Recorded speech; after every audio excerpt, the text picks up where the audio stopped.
শেখ হাসিনার সরকারের আমলে বেশ কয়েকটি সিনেমার সঙ্গে নির্মাতা রায়হান রাফির অমীমাংসিত আটকে দেওয়া হয়েছিল সেন্সর বোর্ডে। এবার সরকারের পতনের পর সামাজিক যোগাযোগ মাধ্যমে সিনেমাটি মুক্তির দাবি উঠেছে। ইতোমধ্যে সেন্সর বোর্ড নিয়ে অন্তর্বর্তী সরকারের নতুন ভাবনায় ফের অমীমাংসিতর মুক্তি নিয়ে ভাবছেন রাফি নিজেও।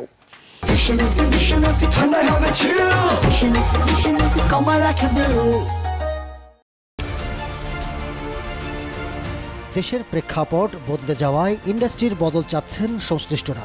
অমীমাংসিত সহ সেন্সরে আটকে থাকা সিনেমাগুলোর মুক্তি চাচ্ছেন সিনেমা সংশ্লিষ্টরা। শুধু তাই নয়, সেন্সর প্রথায় বাতিলের জোর দাবি জানাচ্ছেন নির্মাতারা।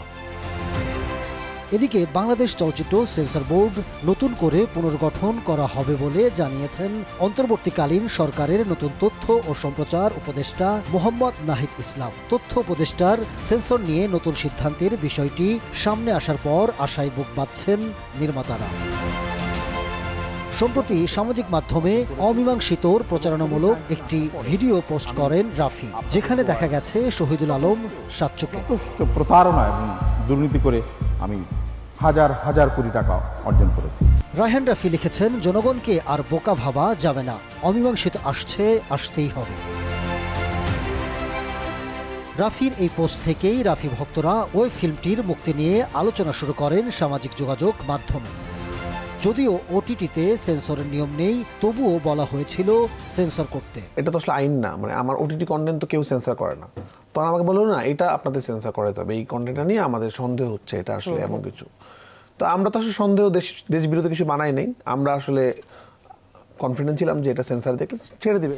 12 ফেব্রুয়ারি প্রকাশ পেয়েছিল অমীমাংসিতর প্রথম টিজার। দেখে অনেকেই আজ করেছিলেন এটি আলোচিত সাংবাদিক দম্পতি সাগর রুনির হত্যাকাণ্ড নিয়ে নির্মিত। যদিও এই বিষয়ে রাফি বা আইস্ক্রিনের পক্ষ থেকে জানানো হয়নি কিছু। ওই ফিল্মে মুখ্য দুই চরিত্রে অভিনয় করেছেন ইমতিয়াজ বর্ষণ ও তানজিকা আমিন। রয়েছেন আরও অনেকেই। এখন অপেক্ষা অমীমাংসিতর মীমাংসার। বাধা পেরিয়ে এবার হয়তো আলোর মুখ দেখবে অমীমাংসিত। Ahmed Tauquir, showbiz tonight.